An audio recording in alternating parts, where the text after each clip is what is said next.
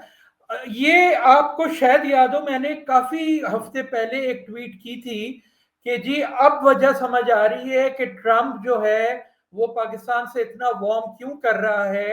And I think I was one of the first persons two point out the possibility कि Pakistani troop जो है Gaza भेजने की तैयारी हो रही थी, और उसको आयशा सिद्दीका ने भी पिक किया था और अपने एक आर्टिकल में मुझे कोट किया था कि Dawn columnist Niaz Murtaza is almost certain कि जी पाकिस्तान के ट्रूप जो है वहां जा रहे हैं। और अब ये आपने देखा चंद हफ्तों में, इट्स ऑलमोस्ट सर्टेन। अब तो मेरे ख्याल में बस वो साइनिंग वगैरह जो है थोड़ी बहुत वो रह गई होगी, terms and conditions, but it's almost certain कि हम जा रहे हैं।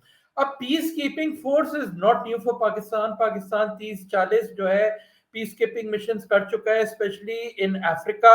और अपनी आंखों से मैंने अफ्रीका में सियरा लियोन, सूडान, कॉन्गो जैसे मुल्कों में आइसोलेटेड, आप सैकड़ों मील चलते चले जाएं, उसके बाद झंडा मुझे नजर आया पाकिस्तानी फौज का, मैं गया जी, वहां हमारे वो बंदे बैठे हुए थे, तो and they are well like communities में जब मैं गया उसके बाद तो दे वर पॉपुलर।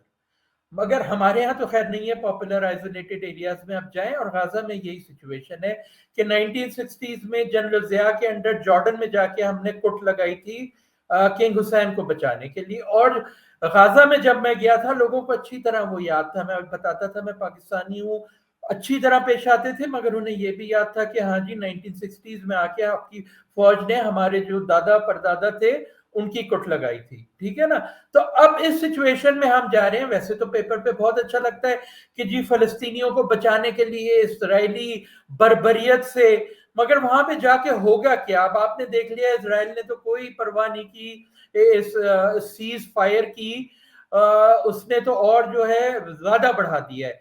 अब ये जाएंगे तो उसका मकसद तो ये होगा ना कि इन दोनों को अलग कर दिया जाए, मगर कोई साइड जो है ना इस चीज की परवाह नहीं करेगी कि जो यहाँ हमारे मेहमान पीस स्पीक कर जाएंगे, इजराइल अपनी बर्बरियत जारी रखेगा, वो तो देखेगा मुसलमान मुल्क के आए हुए ना फौजी, ये मर भी जाए तो क्या होता है, कोई यूरोपियन मुल्कों के होते तो अलग बात थी, अब तो ये गाजर मूली है, इन्हें मार दो, इधर से हमास भी कोई परवाह नहीं करेगा। उसे भी याद है 60s में आपने क्या हाल किया था, अब दोनों तरफ से जो है पिसने का खतरा होगा, और ये हो चुका है पाकिस्तानी पीस कीपर्स के साथ। 1993 में 25 पीस कीपर्स मारे गए थे, इसी तरह जो है हमला किया था, वहां के जो रेबल्स हैं उसमें मारे गए थे, कॉन्गो में मारे गए थे। इसी तरह होता है जब आप बीच में पड़ते हैं तो किसी को आप पसंद नहीं आते, और यही रिस्क जो है वहां पर आपके लिए होगी, और इससे ज्यादा ये होगी अगर आपका जॉब डिस्क्रिप्शन ये है कि आप हमास और इस्लामिक जिहाद वगैरह जो है उन्हें डीवी वेपनाइज करें और उन्हें पुलिस करें, और उस तरफ से जो है एड की कमी बरकरार रहेगी, इसराइली बर्बरियत जो है वो कायम रहेगी, तो फिर जाहिर है लोग तो वहां पे सफर नहीं करेंगे ना, फिर वो आप पे अपना गुस्सा निकालेंगे। तो ये जो है it could easily become one of the most contentious peace keeping operation in the history of the United nation. तो अब देखिए हमारे जो हैं करता धरता जो इस्लामाबाद में भी बैठे हैं और पिंडी में बैठे हैं, उनको इस चीज की कोई परवाह नहीं है, उनको तो ये नजर आ रहा है कि जी पैसे आएंगे, पैसा अच्छा आता है यूएन पीस कीपिंग मिशन में, और उसके अलावा फिर ये कि ट्रम्प की आप गुड बुक्स में चले जाएंगे। तो जो है निहायत जो है ये खतरनाक सिचुएशन हो सकती है। उम्मीद हम यही करें कि ऐसा ना हो, मगर इस चीज को आप इग्नोर भी नहीं कर सकते। आपने अक़वाम मुत्तहिदा का जिक्र किया, ये तो अभी तक हमें यही नहीं पता कि यूएन मैंडेट है भी कि नहीं, क्योंकि यूएन ने तो कोई वोट नहीं किया इसके ऊपर। ये तो ट्रम्प का एक गाजा प्लान है और इंटरनेशनल स्टेबलाइजेशन फोर्स का प्लान है, और ऑफिशियली तो इसके ऊपर एज सच कोई बात नहीं हुई है कि कौन जाएगा कौन नहीं जाएगा, किस मैंडेट के तहत जाएगा। यूएन की मैंडेट होगी, पाकिस्तानी पार्लियामेंट की मैंडेट होगी, वो तो बातें हुई नहीं अभी तक। हाँ वही अलग चीज है कि जी ये मैंडेट किसकी होगी, नॉर्मली तो यूएन की होती है। 30-40 जिनका मैंने जिक्र किया वो तमाम की तमाम जो है यूएन की थी। अब और कौन हो सकता है, ये हो सकता है कि जी एक जो ये एक क्या नाम उसका रखा जा रहा है, जो इंटरनेशनल एक जो वो होगी stabilisation force, international stabilisation force, stabilisation force. दूसरा ऑप्शन ये है कि वो स्टेबलाइजेशन फोर्स जो है जिसे फंड जाहिर है हमारे शेख बरादरान करेंगे, थोड़ा बहुत हो सकता है अमेरिका पैसा डाल दे, यूरोप डाल दे, हो सकता है स्टेबलाइजेशन फोर्स जो हो वो उनको बुलाए, और इसका फैसला जो है वो इजराइल करेगा। इजराइल को अगर ये लगा कि जी यूएन मैंडेट जो है वो उसके लिए मुनासिब नहीं है, तो हो सकता है वो कहे कि नहीं जी ये जो बोर्ड है स्टेबलाइजेशन बोर्ड जो बनाया जा रहा है उसकी मैंडेट हो और उसके अंडर जाए। तो वो तो बिल्कुल ही आप समझे ना, जो एक प्राइवेट किस्म की जो जनता होती है, जो भी अफ्रीका में भी बहुत सारी हैं, मुल्क बुला लेते हैं, ये जो है साउथ अफ्रीका के जो डिमोबिलाइज सोल्जर्स थे वो वहां पे चले गए थे, तो वो और भी जो है उसकी ड्यूबियस मैंडेट होगी। तो ये तमाम चीजें तो अभी खुली हैं, अभी तो खैर वो जो स्टेबलाइजेशन बोर्ड है वो भी नहीं बना, तो it might take a few weeks. तो इन चीजों को जो है तवज्जो देने की बहुत जरूरत है कि ये यूएन मैंडेट हो तो बेहतर होगा। यूएन मैंडेट हो भी तो फिर भी शायद मसले आ सकते हैं, क्योंकि ये मैं 2007 की एक रिपोर्ट दिखा रहा हूं, यूएन की Congo peace keepers helped gold smugglers. इसके अंदर स्पेसिफिकली 2007 अगस्त की ये रिपोर्ट है। UN peace keepers from Pakistan arranged armed escorts and provided food for illegal gold smugglers in eastern Congo. But और ये रिपोर्ट आई थी बेसिकली 2007 के, मैंने जिक्र किया, इल्जाम भी लगे थे। पाकिस्तान का एक बहुत बड़ा कंटिंजेंट है, मेरे ख्याल से दुनिया के 3 या 4 सबसे बड़े जो कंटिंजेंट्स हैं यूनाइटेड नेशंस के अंदर, वो पाकिस्तान अफवाज से आते हैं। एक तरफ पाकिस्तान ये जंगबंदी और अमन मुआहदे के तहत चलने की बात कर रहा है ट्रंप के, विदाउट यूएन मैंडेट, जिसका हमने जिक्र किया। दूसरी जानिब एक जंग आपके सर पे खड़ी हुई है जहां पे हर दिन आपके 5 या 7 या 8 या 10 पाकिस्तानी सोल्जर्स मारे जा रहे हैं टीटीपी हमलों में। मुज़ाकरात आपके जो चल रहे हैं अफगानिस्तान के साथ, वो भी कहीं नहीं जा रहे इस्तांबुल के अंदर।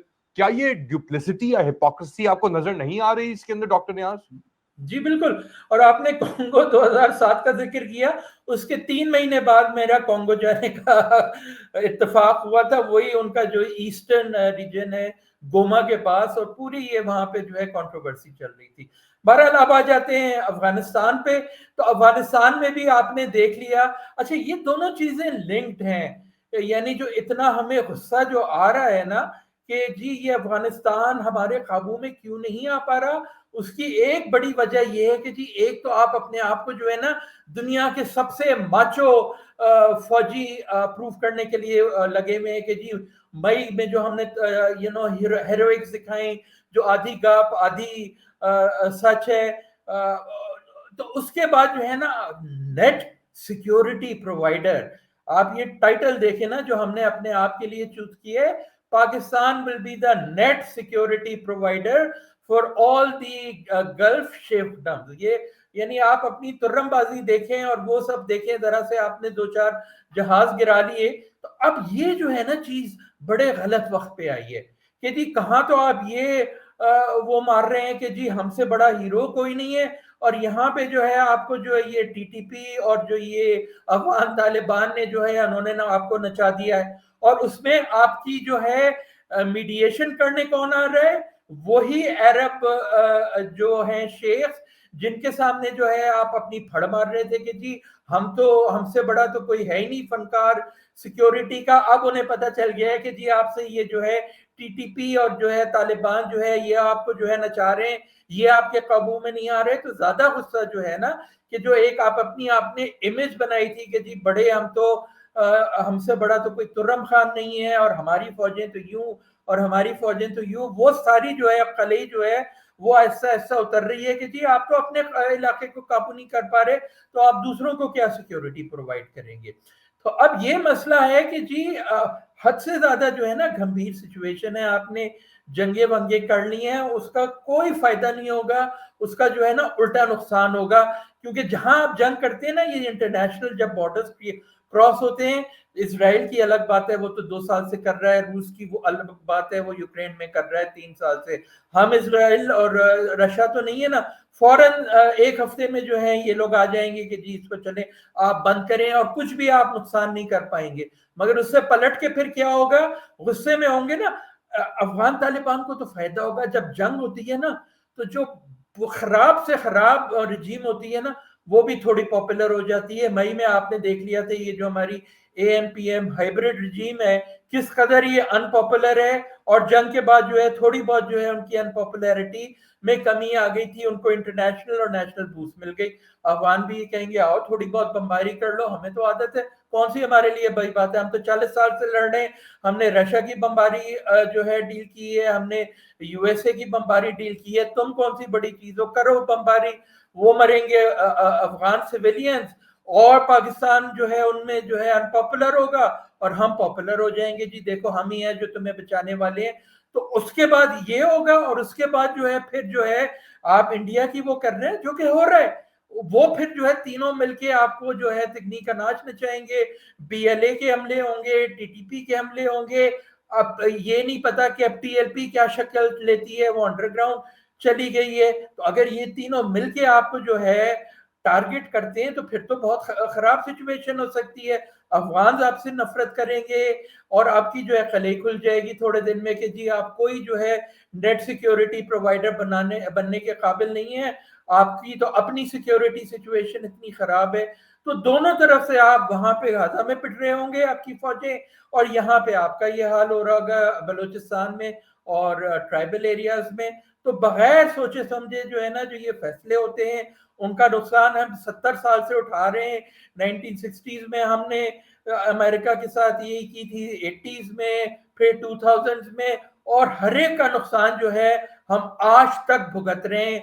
वो जो पैसे आए थे वो खत्म हो गए, और जो उसके नुकसानात हैं वो दिहाइयों से हमें चल रहे हैं। आपने एक्सटर्नल एस्पेक्ट्स की बात भी की। एक ताजा खबर आई है, ऑफ कोर्स पाकिस्तान अफगानिस्तान के साथ तो उनके मुज़ाकरात चल रहे हैं, मगर वो मुज़ाकरात हैं जो तहरीक तालिबान पाकिस्तान के हमले चल रहे हैं पाकिस्तान के अंदर, उसके ऊपर एक ऑपरेशन भी जारी है, मिलिट्री ऑपरेशन बलूचिस्तान में, खैबर पख्तूनख्वा के अंदर। अब खबरें आ रही हैं कि टीटीपी का एक टॉप कमांडर मुफ्ती मुजाहिम और यासिर को पाकिस्तान सिक्योरिटी फोर्सेस ने बाजोड़ के डिस्ट्रिक्ट के अंदर, जो अफगान बॉर्डर के साथ लगता है पाकिस्तान का, वहां पे इन दोनों को मार दिया गया है। मुफ्ती मुजाहिम एक बहुत बड़े लीडर थे और अपेरेंटली टीटीपी के एक जमाने के अंदर डेप्यूटी मिलिट्री कमांडर भी रह चुके हैं। यूरो पॉलिटिकल इकोनॉमिस्ट, इस वक्त माशी सूरत हाल पाकिस्तान की क्या है? हम कर्जों पे तो वैसे चल रहे हैं, हमें पता है, बट ये जो बड़ी बातें हैं, बड़े दावे हैं, इसकी हकीकत क्या है ऑन द ग्राउंड? आपको क्या नजर आ रहा है डॉक्टर नियाज? जी, अभी एक और मीटिंग हुई है वो MBS के साथ, हमारे शहबाज शरीफ साहब की, और उसमें फिर ये हुआ है कि जी सऊदी अरब जो है वो इन्वेस्ट करेगा।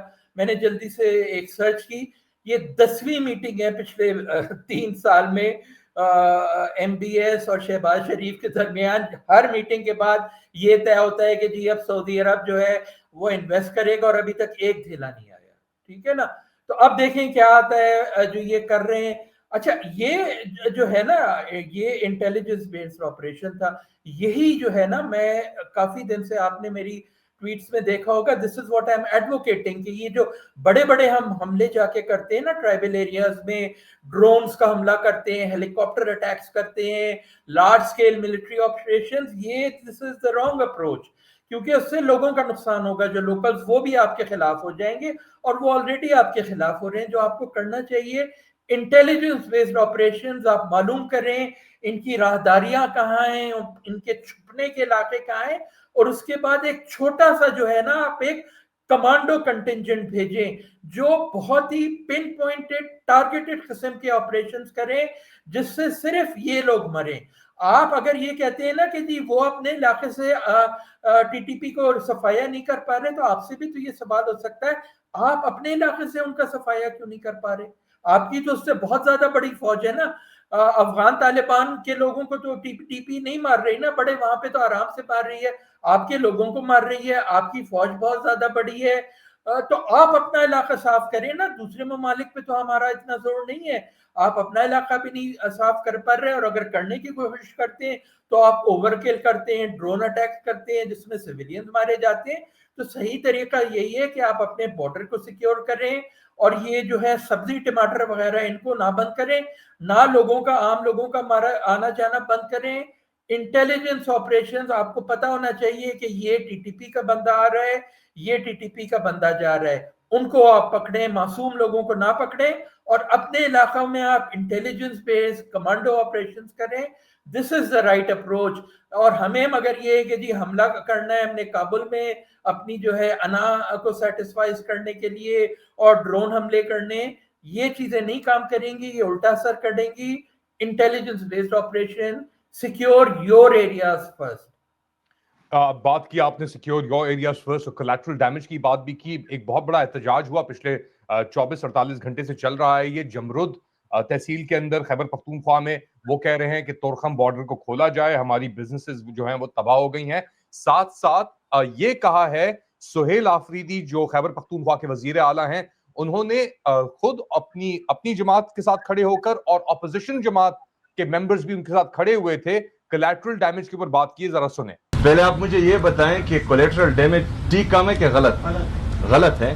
तो मैंने ये कहा है कि जो जिम्मेदार हैं इनके उनके खिलाफ जो है FIR कटनी चाहिए, लेकिन इसके लिए एक वाज़ह कानून मौजूद नहीं है जिस पर काम किया जा रहा है। हमारी जो इन हाउस कमेटी बनी है तमाम पार्लिमानी लीडर्स की, उनकी बाकायदा कल से जो है मीटिंग शुरू हुई है और तकरीबन 4-5 घंटे ये मीटिंग जारी रही, जिसमें मुख्तलिफ अमूर पर मुख्तलिफ अमूर ज़रा गौर लाए गए हैं, जिसमें ये भी है तो इंशाअल्लाह ताला इसके लिए कवानीन बनेंगे और बुनियादी इंसानी हकूक जो हैं वो कम से कम खैबर पख्तूनख्वा में पामाल नहीं होंगे इसके बाद इंशाअल्लाह। तो हम किसी भी हद तक जाने के लिए तैयार हैं अपने लोगों की जान बचाने के लिए, ये कह रहे हैं सुहेल आफरीदी। एक इंटरनल डायनामिक पॉलिटिकली आपने अपने आप को तबाह कर दिया है, कोई आप बात करने की गुंजाइश में नहीं रही रियासत। दूसरी जानिब you are fighting on all fronts, तो ये इंटरनल पॉलिटिकल टेम्परेचर को भी बढ़ा रहे हैं, एक्सटर्नल भी बढ़ा रहे हैं, तो क्या what is the end game here finally very quickly doctor Niaz? End game ये है कि जी तमाम इंस्टीट्यूशंस को तबाह करो, हर ग्रुप को जो जरा सी भी जस्ट शिकायत कर रहा है उसे कुचल दो, तो इंटरनल रिस्क बढ़ रही है और फिर आप जो है एक्सटर्नली इस खतरनाक किस्म की जो चीजें हैं उनमें घुस रहे हैं, तो हद से ज्यादा। और ये आपने मेरा जो लास्ट प्रोग्राम वही किया था ना कि रिस्क और कॉन्फ्लिक्ट प्रोन हम कितने, ये जो है हम तमाम जो है बीज बोझ रहे हैं अगले 30-40 साल की कॉन्फ्लिक्ट्स के लिए, आज बीज बोए जा रहे हैं। और इसका खतरा ये है कि अब तो ये होता है, लास्ट टाइम मैंने बताया था ना, हर 14 महीने बाद हमारी एक क्राइसिस आती है ऑन एन एवरेज। अब हम हो सकता है उस तरफ बढ़े जो हाल सूडान का है, सोमालिया का है, सीरिया का है, परपेचुअल क्राइसिस, परपेचुअल। और डायनामिक्स क्या है? पॉलिटिकल सिस्टम आपका कोलैप्स है, पॉलिटिकल सिस्टम कोलैप्स है तो आपकी इकोनॉमी कोलैप्स रहेगी, डिफॉल्ट हो सकते हैं, डेमोग्राफिक आपकी वेरिएबल्स, पॉपुलेशन बढ़ के आपकी डबल होने वाली है, जो यूथ होगा उसे ना पॉलिटिकल प्लेटफॉर्म में कोई जगह मिलेगी, इकोनॉमी उसको जॉब्स नहीं देगी, फिर वो कहाँ जाएगी? जो सोशल डायनामिक्स है, एक्सट्रीमिज्म बढ़ेगी, एक जो प्लेटफॉर्म होगा उसको एब्जॉर्ब करने के लिए तैयार होगा वो एक्सट्रीमिज्म का होगा। फिर क्लाइमेट चेंज आपका आ रहा है, पानी आपका जो है तबाहियां आएंगी, सी इंक्लूजन होगा, फ्लड्स आएंगे, तो हर तरफ से। और फिर जो एक्सटर्नल रिस्क है, इंडिया, अफगानिस्तान, तो हर तरफ से जो है ना अगले 25 साल leading to your 100 years you are going to become more and more and more crisis prone. एक वाहिद तरीका जो है उसे सही करने का कि आप अपनी जो पॉलिटिकल सिस्टम है उसे इंप्रूव करें, पॉलिटिकल लेजिटिमेसी लेकर आए। बाकी तमाम प्रॉब्लम्स को डील करने का सिर्फ एक तरीका होता है आपका लेजिटिमेट पॉलिटिकल प्लेटफॉर्म्स। अगर वो नहीं होगा तो ये तमाम जो तबाहियां हैं ये बढ़ती चली जाएंगी। और दूसरा तरीका ये है कि जी इंडिया से अगर आपका किसी तरह पीस हो जाए ना तो ये तमाम जो डायनामिक्स है ये जो है इनको कमी आने में बहुत मदद मिलेगी। एक अपोकलिप्टिक सिनेरियो आपने क्रिएट कर दिया हमारे लिए, हमारे व्यूअर्स के लिए। Thank you so much doctor Niaz Murtaza, and thank you, आप हमारे साथ हमेशा ज्वाइन करते हैं on these very important topics at such short notice. We really appreciate it. Thank you जी, माय प्लेजर। तो आप लोग क्या समझते हैं बताएं मुझे कमेंट सेक्शन के अंदर। Do like, subscribe and share this content. थोड़ी देर बाद दोबारा हाजिर होऊंगा अपडेट के साथ, तब तक के लिए अल्लाह हाफिज।